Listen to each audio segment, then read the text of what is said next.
Hello বন্ধুরা, তোমরা সবাই কেমন আছো? তো বন্ধুরা, আশা করি তোমরা সবাই ভালো আছো। শুক্লাস বেঙ্গলি ঘরানাতে সবাইকে স্বাগত। তো বন্ধুরা, আজকে আমি আরেকটা রেসিপি নিয়ে চলে এসেছি। আজকে আমি পনির, এখানে 250 পনির নিয়েছি, আর এখানে 1 প্যাকেট পটসন সোয়াবিন ভেজে রেখেছি, আর এখানে একটু গাজর, বিনস আর আলু দিয়ে রান্না করব। তো চলো তোমরা সঙ্গে থাকো, আমি রান্না করি। তো বন্ধুরা, কড়াই বসিয়ে দিয়েছি, গরম হয়ে গেছে। এখন আমি সাদা তেল দিয়ে দেব পনির ভাজার জন্য। তো বন্ধুরা, পনিরগুলো এখন আমি ভেজে নেব। আমি হালকা করে ভাজবো, খুব একটা লাল করব না।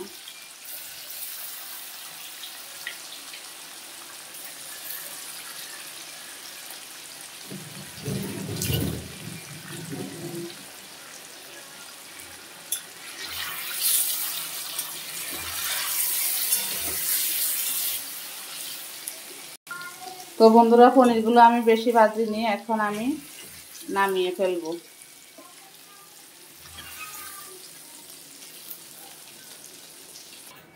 তো বন্ধুরা, ফোড়নে আমি 1 চামচ জিরে আর তেজপাতা দিয়ে দিলাম।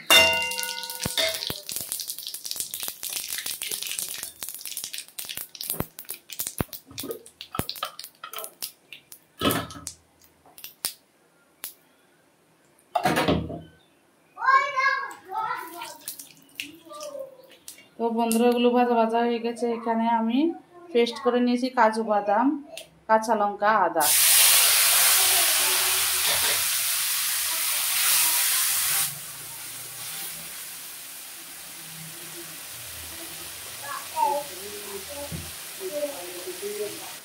তো বন্ধুরা, মশলাটার ভিতরে আমি সোয়াবিন ভাজা, আলু ভাজা, বিনস আর গাজর ভেজেছি, এগুলো দিয়ে দিলাম।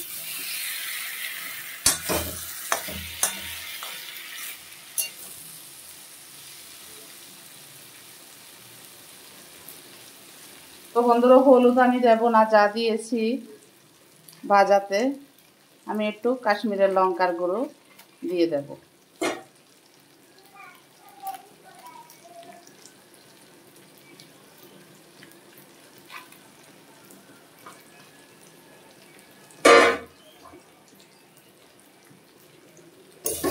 এখন আমি ভালো করে নেড়ে দেব।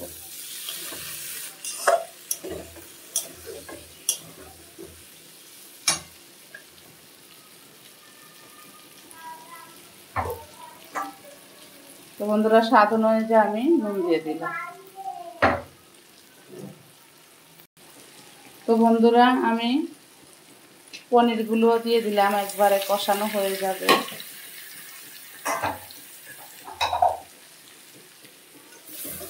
পনিরগুলো দিয়ে একবার নেড়ে ছেড়ে তারপর আমি জল দিয়ে দেব। তো বন্ধুরা, নিরামিষ এটা রুটি, পরোটা, লুচির সঙ্গে দারুণ মানাবে বন্ধুরা এই খাবারটা। এখন আমি জল দিয়ে দেব।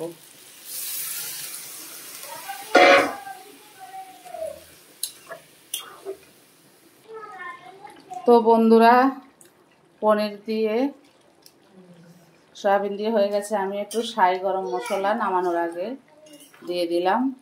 দেখো বন্ধুরা, খুব সুন্দর হয়েছে তরকারিটা, খেতে তো দুর্দান্ত লাগবে। তো বন্ধুরা, আমি গ্যাস অফ করে দিলাম, নামিয়ে নেব। তো বন্ধুরা, পনির, আলু, সোয়াবিনের তরকারিটা ভালো লাগলে like, share, comment, subscribe, notification করে দেবে। টাটা, বাই বাই সবাই। ততক্ষণে সুস্থ থেকো, ভালো থেকো। দেখা হবে নেক্সট ভিডিওতে। টাটা।